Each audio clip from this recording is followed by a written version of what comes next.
지난 시간에 이 말씀을 읽고 앞부분 외에 그죠? 13절부터 15절 외에는 거의 다루지 못했죠. 그래서 오늘 한 번 더 이 부분의 말씀을 읽고 말씀을 나누려고 합니다. 지난 이 한 주일의 말씀 전체는 어찌 본다면 너희를 자유를 위하여 부르심을 입었으나 이 자유를 설명하는데 그런 시간이 있었던 것 같아요.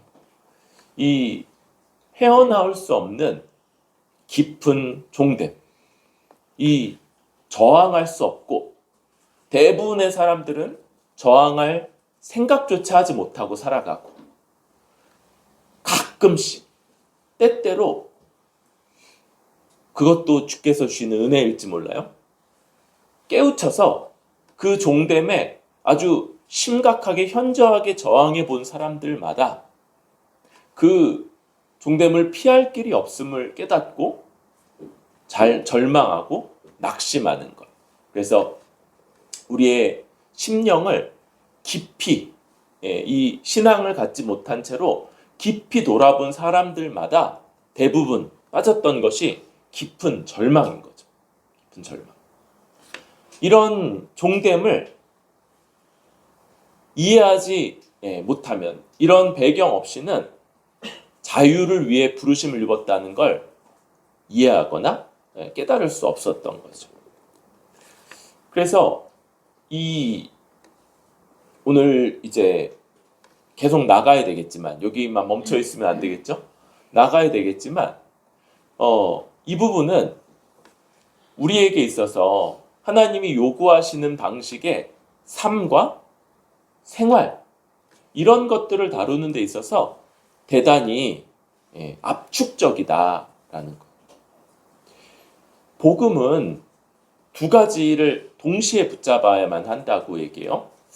용기 있는 기독교에서 데이비드 웰스는 이 현대 개신교의 문제가 복음의 단순성을 잘 붙잡았다는 게 장점이면서 또 문제다 이렇게 평가를 해요.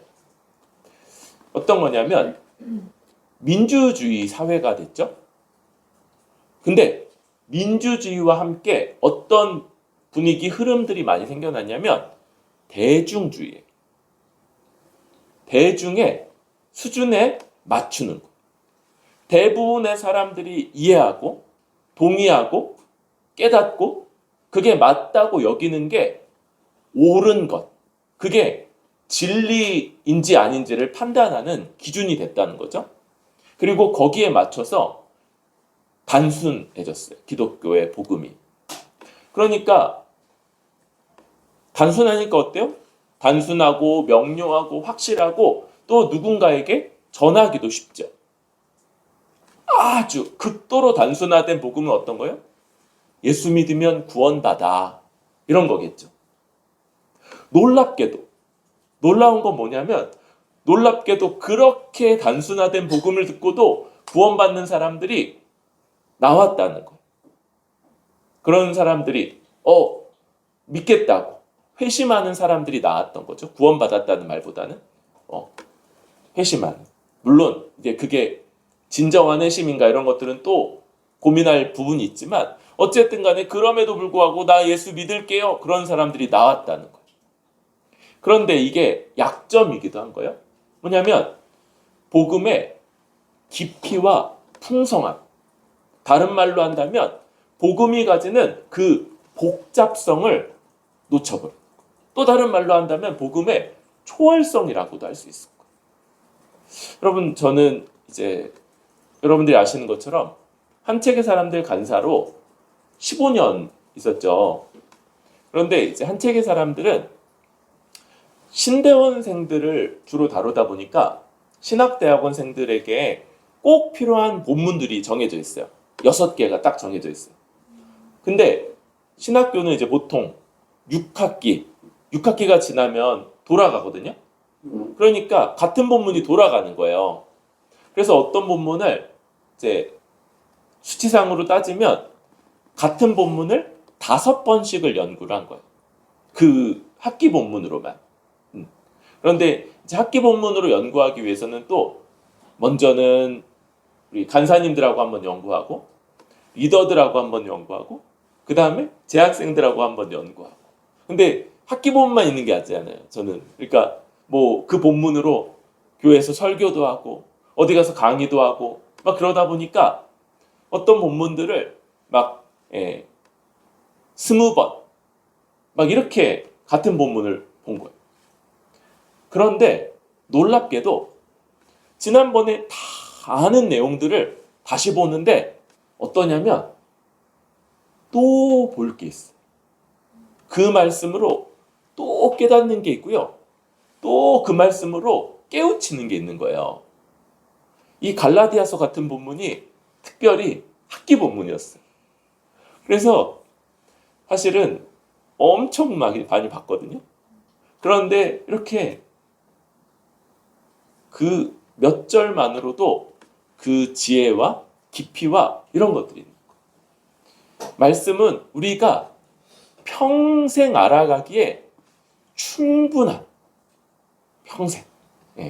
평생 알아가기에 부족함이 없어서 다함이 없어서 우리에게 끊임없이 지혜와 그 은혜와 깨우침과 또 책망을 더해주는 그런 말씀인 거죠. 그러니까 여러분 이런 걱정할 필요가 없는 거예요. 내가 이렇게 이 속도로 말씀을 보다 보면 조만간에 말씀 66권이 끝나고 난 더 이상 말씀으로부터 어떤 은혜와 힘도 얻지 못하는 때가 오지 않을까? 이런 걱정을 할 필요가 없다. 그런 고민 안 하겠지만 그런 것 고민할 필요가 없다. 왜냐하면 말씀에 그 아주 풍성함, 깊이, 다른 말로 하면 복잡성 혹은 초월성이 있어서 우리에게 끊임없이 지혜를 줄 것이고 새로운 지혜를 또 공급할 거다라는 거예요. 왜 이 얘기했어요? 지난 시간에 짧은 본문 가지고 길게 얘기해서 제가 지금 변명하는 거죠. 오늘 우리는 이제 넘어가야 될 것 같아요. 16절에 내가 이르노니 너희는 성령을 따라 행하라 이렇게 명령을 하고 있어요. 성령을 따라 행하라. 그런데 요 단순해 보이는 이 구절 성령을 따라 행하라는 둘로 나눠 볼 수 있어요. 성령을 따라와 그리고 행하라. 이게 단어가 달라요. 성령을 따라 이것은 우리말로는 따라 행한다, 따라간다 이렇게 생각할 수 있잖아요. 그런데 하나가 아니에요. 그렇게 하나가 아니고 성령을 따라와 행하라 이렇게 둘로 나눠 볼 수 있는 거죠. 이것은 먼저 성령을 따라 난 것 이걸 말해요. 먼저 따라는 정체성과 관련되어 있어요. 그리고 두 번째가 그러니까 행하라 라는 요 동적인 명령 이게 붙어 있는 그런 구절인 거죠. 그럴 때 이 부분이 성령과 육체가 번갈아 가면서 나오잖아요. 그럴 때 영육 이원론 이런 생각들을 이게 아주 단순화된 생각이거든요. 단순화된 기독교의 생각. 그래서 우리 육체가 있고 우리 영혼이 있잖아. 그러니까 이거는 성령 얘기는 영혼 얘기고 육체 얘기다. 육체는 우리 몸 얘기하는구나. 이런 생각인데 아니라는 거죠. 여러분, 성경은요. 육을 부정적으로 보지 않아요. 육체를 악한 것으로 여기지 않는다는 거. 이 몸 누가 만들어 주신 거냐면 하나님이 만들어 주신 거예요.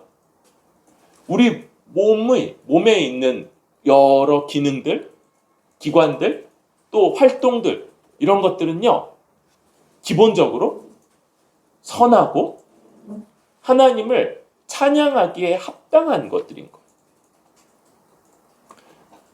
몸 자체가 부정하거나, 저 그리스 고대 철학자들이 얘기하는 것처럼 영혼의 감옥이다, 이런 식의 이해가 결코 성경적이지 않다는 거. 그럼 뭐가 문제냐면, 이 성령과 육체는 영육이원론 얘기가 아니고,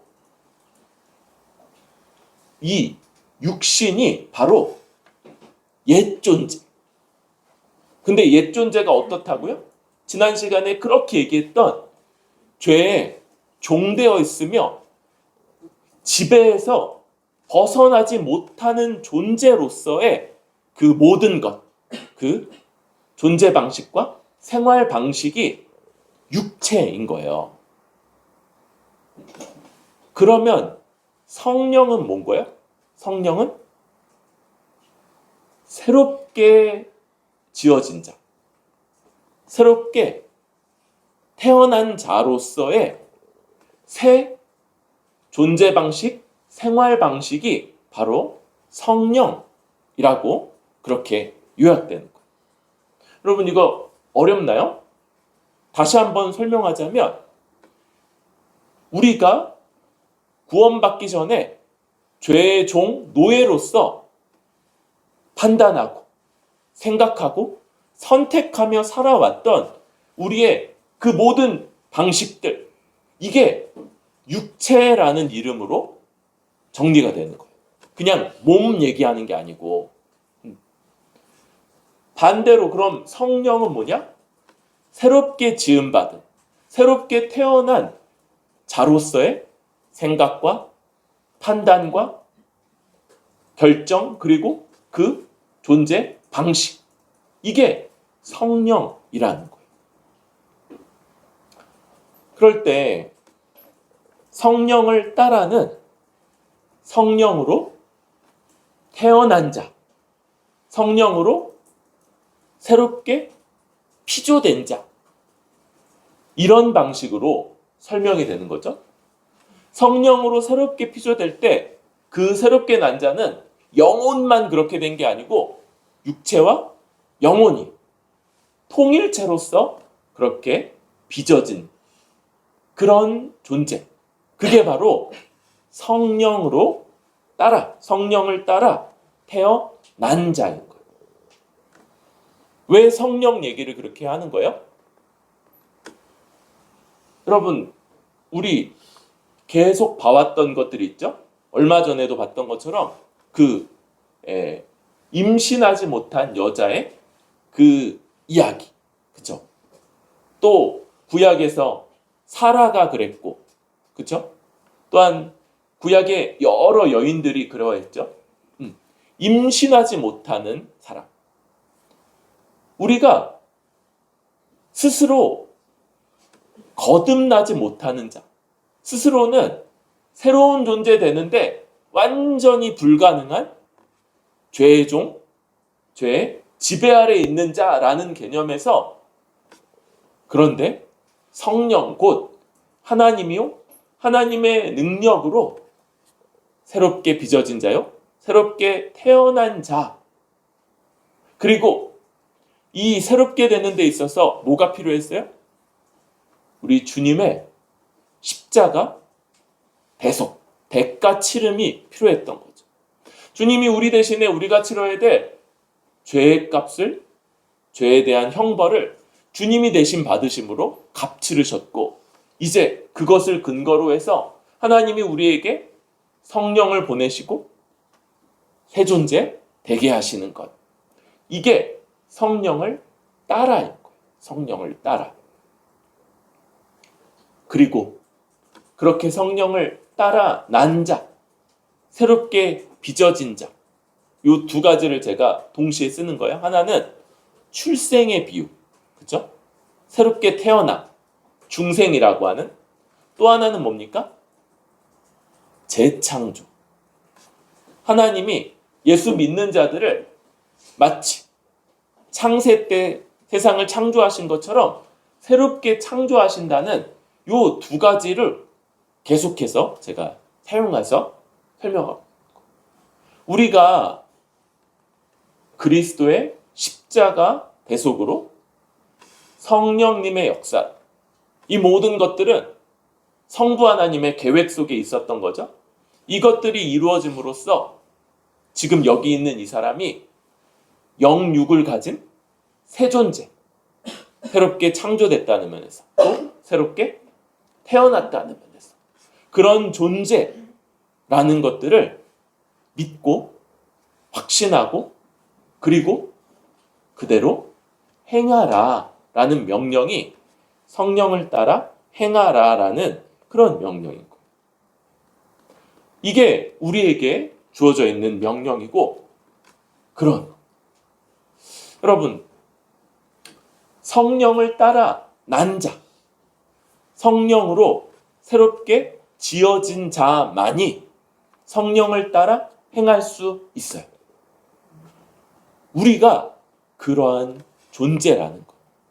하나님이 삼위 하나님이 행하신 일들을 통해 특별히 성령, 그러면 그리스도가 이루신 일을 우리에게 적용해 주시는 분이잖아요. 그리스도가 십자가에 이루신 일이 성령을 통해서 우리에게 적용됨으로써 이제 예전에 종이었던 그 지배 가운데 있었던 죄에서 벗어난 자, 성령을 통해 새롭게 지음받은 자인 것을 새기고 기억하고 날마다 고백하면서 이제 그렇게 행하는 것, 이게 우리에게 요구되는 거라고 할 수 있습니다. 여러분, 우리 서로를 좀 들어볼까요? 서로 육체 보는 것처럼 그렇게 보는 게 아니고, 육체, 그렇죠? 우리 다 육체를 보지만 헷갈리죠, 오히려. 우리 서로의 외형을 보지만, 그러나 성령으로 지음받은, 성령으로 새롭게 태어난 자로서 서로를 바라보고 그 관점에서 서로를 대하는 것, 이것을 우리가 더 연습할 수 있기를 바랍니다. 네가 옛날에 그랬지, 너 옛날에 그런 사람이었지. 우리가 서로의 과거를 다 모르는 게 유익할지도 몰라요. 그런 것들은 여러분, 지금 우리에게 합당하지 않을 수 있어요.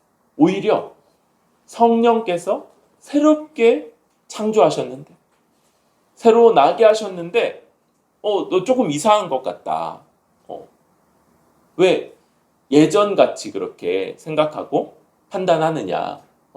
이런 것들이 우리 교회 안에서 우리가 함께 교제할 때 서로 확인받아야 되는 거고, 서로, 그래서 눈빛부터, 어떤 눈빛일까요?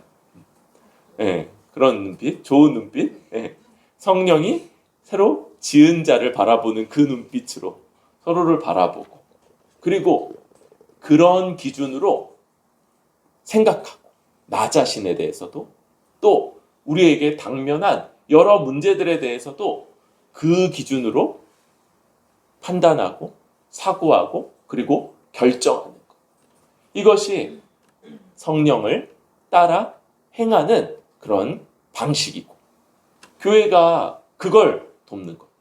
사실은 혼자서는 불가능해요. 혼자서는 이 생각을 지켜내는 게 불가능합니다. 오늘날 사탄의 사탄이 많이 성공한 그 전략은 이 세상에 개인주의에 편승해서 신앙생활도 혼자서, 이 혼자는 진짜 한 명만은 아닐 수 있어요. 그냥 몇몇 사람들, 자기 친한 몇 명이서 가능하다, 이런 생각들, 이런 것들이 아주 사탄이 성공한 그런 전략이고, 그것 때문에 대부분 이제 무너집니다. 다른 사람들의 도움, 다른 사람들이 내가 누구인지를 확인해주고 그걸 기억할 수 있도록 도와주는 것. 이런 도움 가운데 우리가 함께 살아가고 그런 도움 가운데 성령을 따라 행하며 살아갈 수 있기를 바라요. 그럴 때 이제 육체에 대해서도 말씀이 같이 나오죠. 그러면 육체의 욕심을 이루지 않는 게 17절에 육체의 소욕은 성령을 거스르고 성령으로 너희가 원하는 것을 성령은 육체를 거스르나니 이 둘이 서로 대적함으로 너희가 원하는 것을 하지 못하게 하려 함이니라.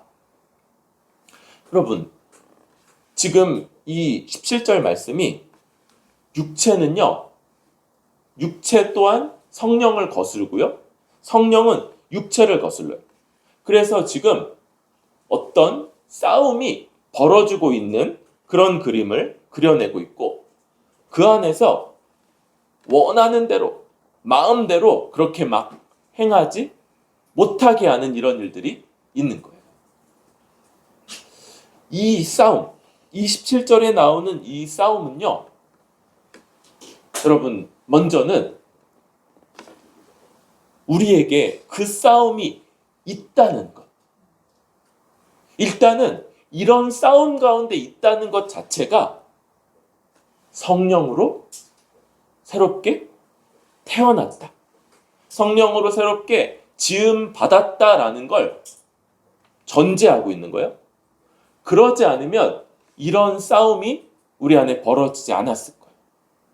그래서 이런 싸움과 갈등과 혼란함이 우리 가운데 있을 때 이것 때문에 물론 답답하죠.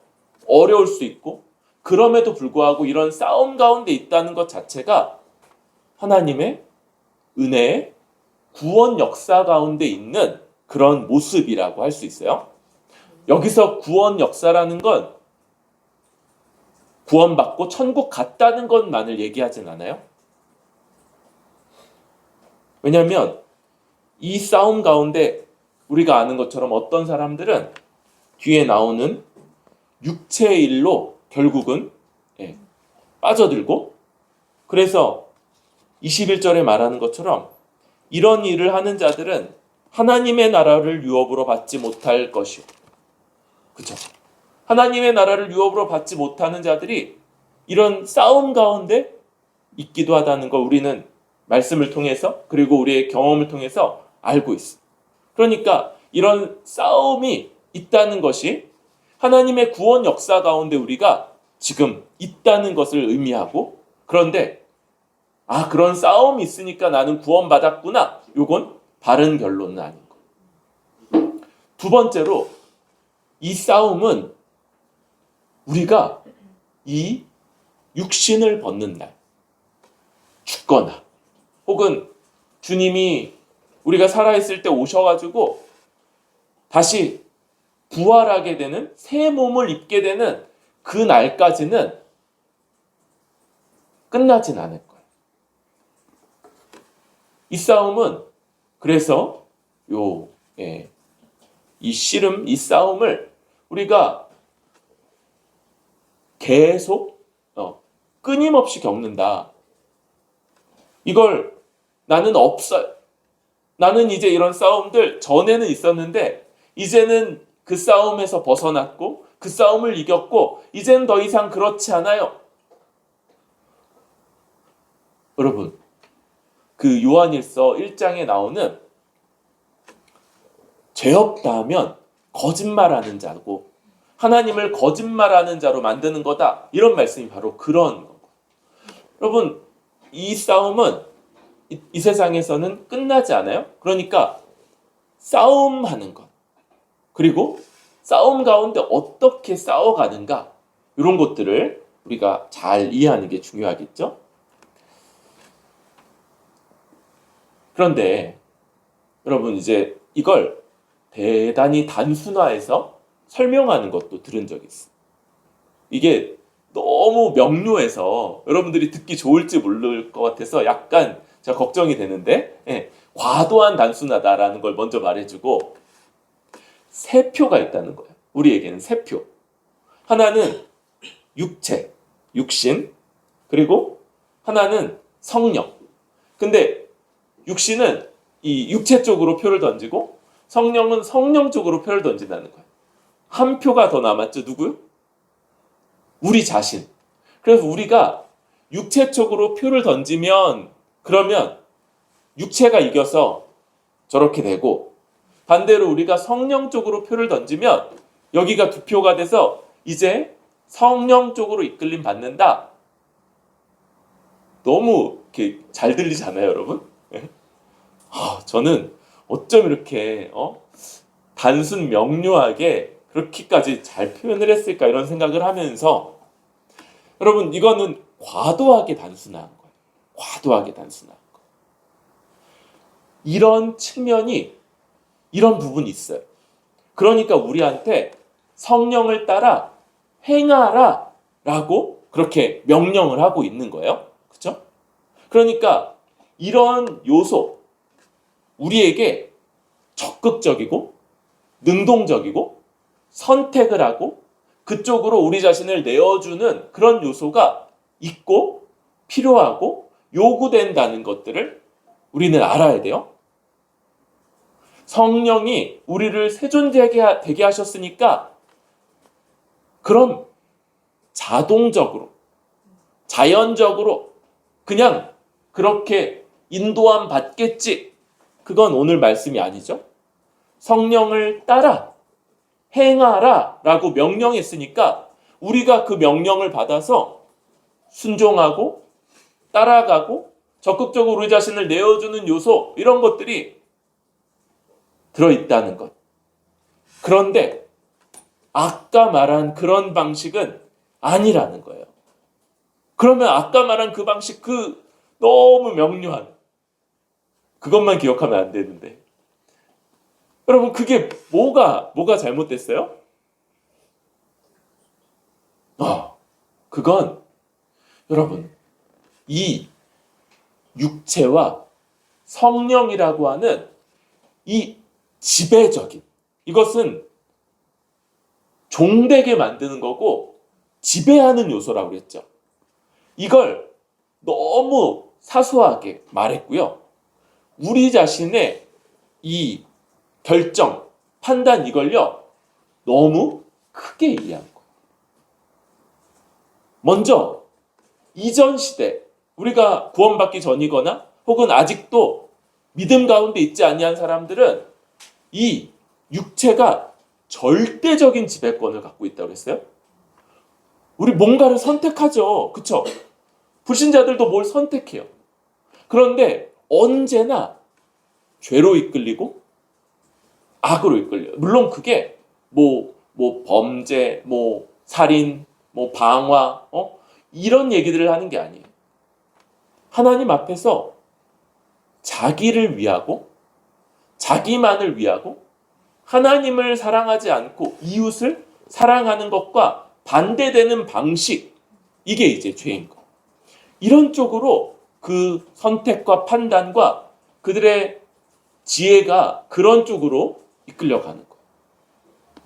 그런데 이 엄청난 지배력에서 하나님이 하신 게 뭐라고요? 우리를 자유롭게 하셨고 이제 새 존재로 빚으심으로 성령으로 거듭나게 하심으로 이제는 이 옛 절대적인 지배에서부터 벗어난 새 존재로서의 삶을 이제 열어주셨다는 거예요. 이제 이 존재로서는 하나님을 사랑하고 이웃을 사랑하며 살아가는 것이 가능한, 역사 속에서 범죄하기 전에 아담과 하와가 잠깐 그렇게 살 수 있었다가 이 긴 인류 역사 속에 단 한 번도 있지 않았던 그 일이 이제 그리스도 안에서 이 땅에 다시 펼쳐졌고, 그게 우리가 사도행전 2상에서 보는 초대교회가 살아갔던 모습이고, 오고 오는 모든 교회들이 이제 그렇게 살아갈 수 있는 인류 역사상 한 번도 있지 않았던 그 새로운 인종, 한 세 사람, 뭐라고요? 교회. 교회만이 그럴 수 있는 새로운 인종이고 종류고 그런 존재예요. 우리가 이런 존재다라는 것. 그런데 거기서의 능동성은 뭐예요? 믿는 거예요. 하나님이 우리를 그런 존재 되게 하셨다는 것을 믿는 거예요. 옛 존재가 우리를 아니야, 너는 옛 존재야. 너는 죄의 종이고 너는 이런 정욕과 탐심과 이런 욕망들의 노예로서 살아갈 수밖에 없어. 우리를 그렇게 자꾸 속이고 우리를 끌어당기고 있는 그 싸움 속에서 아니야. 나는 성경이 말하고 말씀이 말하는 바 그리고 교회가 나의 정체성이라고 말하고 있는 그것 성령으로 새로 지음받은 자이고 새로 태어난 자이며 이제 이 옛 지배에서부터 벗어난 새 존재야 라는 것을 믿는 것 이게 우리에게 요구되는 이 행함의 적극성이고 그리고 그 믿음을 따라서 어찌 보면 자유롭게 행하는 것. 이 믿음을 가지고 살아가는 것. 이 믿음으로, 이 생각으로 생각하고, 이 믿음으로 고민하고, 이 믿음으로 어떤 결정을 내리고, 그리고 그 믿음으로 한 결정을 고난이 있고, 어려움이 있을 때에도 지켜내는 것. 이것이 바로 성령을 따라 행하는 그 삶의 방식인 거예요. 여러분, 우리가 이 성령을 따라 생각하고 결정하고 판단한 것들이 종종 우스워지는, 우습게 보이는, 우스워지는은 아니에요. 우습게 보이는, 어리석어 보이고, 내가 잘못한 건가? 이렇게 여겨지는 상황들을 우리가 맞닥뜨린다. 그게 바로 저 17절에 나오는 그런 저 충돌 상황인 거예요. 그때 말씀이 없었으면 내가 한때 오바했나 봐. 원래 그런 게 아닌데 내가 오바한 건가 봐. 그러면서 옛사람으로 돌아갈 텐데 그러지 않고 그때에도 말씀이 그리고 나의 정체성을 지켜주는 지체들이 있는 이 교회가 내가 누구인지를 알려주고 그리고 그게 틀리지 않았다. 고난이 있고 어리석어 보이는 일들이 벌어짐에도 불구하고 그게 맞는 길이다라는 걸 확인해주고 그렇게 지켜주는 것들 그것을 나도 믿고 견뎌가는 우리 안에 이 갈등, 충돌이 여전히 존재한다고 했어요. 여러분, 갈등과 충돌 속에서 살아가는 법을 배워야 하겠습니다. 그럼에도 불구하고 이 갈등이 있고 고민이 있는 것 성령으로 새롭게 지어졌기 때문에 우리에게 벌어졌다라는 것들을 먼저 기억하고 하나님의 놀라운 은혜의 구원 역사가 우리에게 지금 펼쳐지고 있구나. 그것 때문에 내가 고민하고 갈등하는 거구나.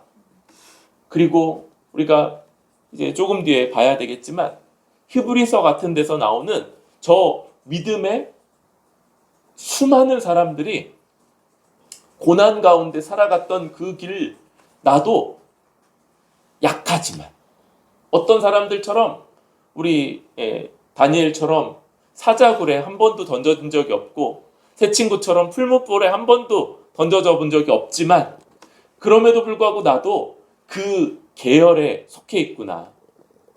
우리도 이름을 하나씩 새로 지어야 될 것 같아. L자 돌림 뭐 이런 거. 그쵸?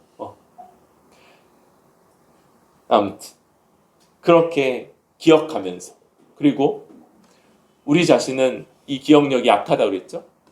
우리 지체들의 도움 가운데 기억하면서 이 길을 계속 걸어갈 수 있기를 바랍니다. 그럴 때 이제 말씀은 이 육체의 일이 아주 분명하다고 얘기하죠. 그래서 음행, 더러운 것, 호색, 우상숭배, 주술 이런 것들은 이 우상숭배와 관련돼 있으며 하나님을 사랑하지 않고 그래서 자신을 합당하지 않은 방식으로 사랑하는 것, 이런 모습들이죠. 동시에 분쟁, 시기, 분냄, 당짓는 것, 분열, 이단, 투기 이런 것들은 다른 사람들과의 관계 속에서 벌어지는 그런 죄들이라고 할 수 있죠. 다른 사람들과의 관계 가운데서 벌어지는 충돌, 마찰, 이웃을 사랑하지 않는 모습들과 관련돼 있어요.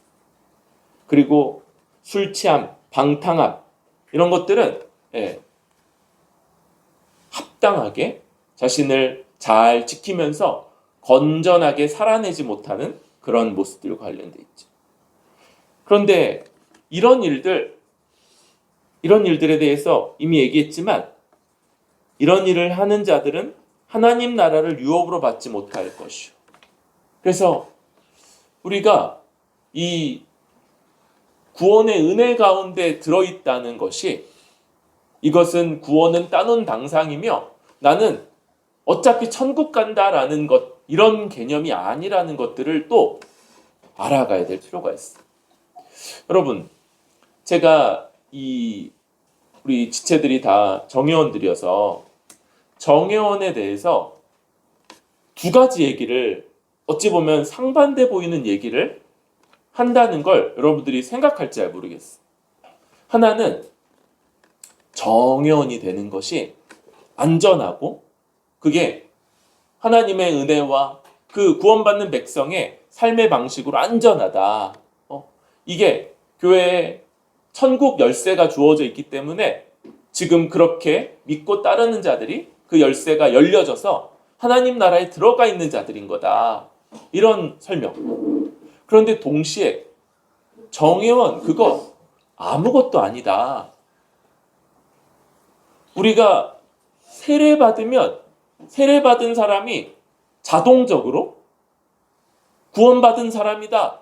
이렇게 보지 않죠? 세례는 정회원 되는 건 세례랑 대단히 유사한 거예요. 그래서 만약에 우리가 불신자가 우리 교회에서 전도를 받아서 그래서 세례를 받게 되면 그 세례식이 곧 정회원 서약이고 그 사람은 세례받으면서 정회원이 된다고도 얘기를 했죠. 그러니까 이런 개념이고 우리가 이 갈등과 싸움 가운데 있다는 것이 주의 은혜로 말미암았다는 것을 알 뿐만 아니라 이제 그러니까 나는 따놓은 당상이구나가 아니고 이제 그러한 존재로서 내가 성령을 따라 난 자라는 것들을 믿고 그리고 그 믿음으로 자유를 가지고 행하는 삶. 이렇게 살아내는 것 이것이 우리에게 있고 또 마땅한 요구다라고 할 수 있겠습니다. 그런데 여러분 제가 우리가 이 모든 것들을 전적으로 다 결정한다. 그렇죠? 육체는 육체의 한 표, 성령은 성령의 한 표, 나에게도 한 표가 달려 있어. 그러니까 내가 이쪽으로 한 표를 주면 이쪽으로 행하는 거고 저쪽으로 주면 저쪽으로 행하는 거고 이거 너무 알기 쉽게 명확해가지고 왜 우리는 이렇게 복잡한 거예요. 그런데 맞지 않다고 그랬어요? 여러분 이건요 우리에게 너무 과도한 거. 여러분 성령이 우리를 인도해 가십니다. 성령이 우리 안에 계시고 심지어 어떨 때까지 우리가 기도할 바를 모를 때 성령이 우리 안에서 말할 수 없는 탄식으로 우리를 위해서 기도해 주세요. 그렇다고 기도 안 해도 된다는 거 아니에요? 우리 이제 4일 남았는데, 4일, 마지막 4일, 우리 같이 좀 힘써 볼 수 있길 바랍니다. 그럼에도 불구하고, 우리를 위해서 간구하시고,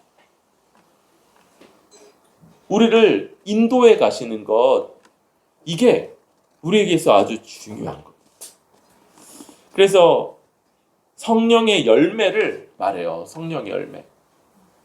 우리 같은 자들이 결코 맺을 수 없었던, 상상할 수조차 없었던 그런 열매. 사랑과 희락과 화평과 오래 참음과 자비와 양성과 충성과 온유와 절제. 가장 대표적으로 바로 처음 나오는 이 사랑. 하나님을 닮은 모습이고 하나님의 율법이 지향했던다. 하나님 사랑과 이웃 사랑의 그 모습인 이 사랑. 바로 이런 것들을 맺으며 하나님은 사랑이시다라고 하죠. 사랑이신 하나님을 닮도록 성령이 우리를 인도해 가시는 것. 우리가 믿음을 지키기 위해서 분투하고 그래서 여러 갈등과 또 우리 안에서의 여러 상황들, 문제들, 믿음이 늘 동일하지 않죠? 때로는 좋은 듯 하다가 또 어떨 때는 떨어지기도 하고 우리의 상황도 그렇고 어떨 때는 좀 나은 듯 하다가 어떨 때는 또 되게 힘든 일도 겪고 그런 것 가운데 성령이 우리를 인도해 가시다. 어떻게 인도하시는지도 알면 좋죠. 가장 먼저 뭡니까? 성령이 성경 말씀을 기록하신 분이시며 성경 말씀이 선포될 때 그것을 사용하셔서 우리를 회복시키고 깨우치시고 책망하심으로써 우리를 인도해 가세요. 뿐만 아니라 성령의 공동체 뭡니까? 바로 교회를 통해서 지도하시고 보호하시고 다스리시고 그러면서 이끌어 가십니다. 바로 이런 성령의 인도함 가운데 있을 때 우리는 내가 우여곡절을 겪지만 우리는 시각이 좁죠. 그래서 일희일비해요. 뭐 다 그래요. 누구는 안 그러겠어요. 그럼에도 불구하고 내가 기쁠 때, 내가 즐거울 때, 내가 좋을 때, 그럴 때 어려움 가운데 있는 지체들을 위로하고 돕고 그때 믿음의 말들을 내뱉고 그리고 내가 좀 어려울 때 이제는 그 다른 지체들이 좀 나아져서 위로하고 격려하고 또 믿음을 독려하는 말들을 들으면서 그렇지. 그러면서 함께 나아가는 것, 함께 이겨내며 가는 것, 그게 바로 우리들이고. 그때 말씀은 이걸 이제 되게 중요하게 보죠. 우리가 어떻게 그렇게 살아갈 수 있냐면 24절 한번 읽을까요? 시작. 그리스도 예수의 사람들은 육체와 함께 그 정욕과 탐심을 십자가에 못 박았느니라. 성령이 우리를 위해서 해주신 일들을 다시 한번 말합니다. 성령이 우리를 그리스도와 하나 되게 하신다고 했죠. 그런데 우리가 하나 된 그 그리스도 어떤 분이시냐면 십자가에 못 박혀 죽으시는 분. 하나님을 사랑하며 이웃을 사랑하기에 십자가에서 못 박혀 죽으시는 그분과 우리를 하나 되게 하심으로써 우리의 옛 존재가 주와 함께 십자가에 못 박혀 죽고 그때 그 옛 존재를 죄악으로 이끌어가는 그 근본적인 요소인 정욕과 탐심도 주와 함께 죽은 자이고 나 성령으로 새롭게 지음받은 자, 새롭게 태어난 자이기 때문에 이제 성령의 인도하심을 통해서 사랑, 희락, 화평, 오래 참음, 자비, 양선, 충성, 온유, 절제라는 이 아름다운 선한 복된 열매들을 맺으면서 살아갈 수 있게 됩니다. 여러분, 그래서 이 열매를 맺는 건요, 우리에게 기대하고 소망할 만한 일입니다. 여러분, 성령을 따라 살아가는 자, 성령을 따라 행하는 자마다 한 명도 예외 없이 우리 안에 이런 아름다운 열매들, 결실들이 있을 거예요. 우리 기대하고 소망할 수 있기를 바랍니다. 우리가 갈등이 없지 않고 우리 안에 이 신앙의 고저, 높아졌다가 낮아지는 부분들이 없지 않음에도 불구하고 그러나 성령이 인도하시기 때문에 우리 믿음을 포기하지 않고 또 성령을 따라 행하기를 포기하지 않을 때 우리에게 반드시 이런 열매들이 있을 것이다 라는 것들을 또 믿고 낙심치 않고 또 종종 우리 생각보다 오래 걸려요. 그렇죠? 오래 생각보다 오래 걸림에도 불구하고 낙심하거나 좌절하지 않고 믿음으로 이 길을 걸어가는 뿌리 깊은 교회 모든 지체들 될 수 있기를 소망합니다.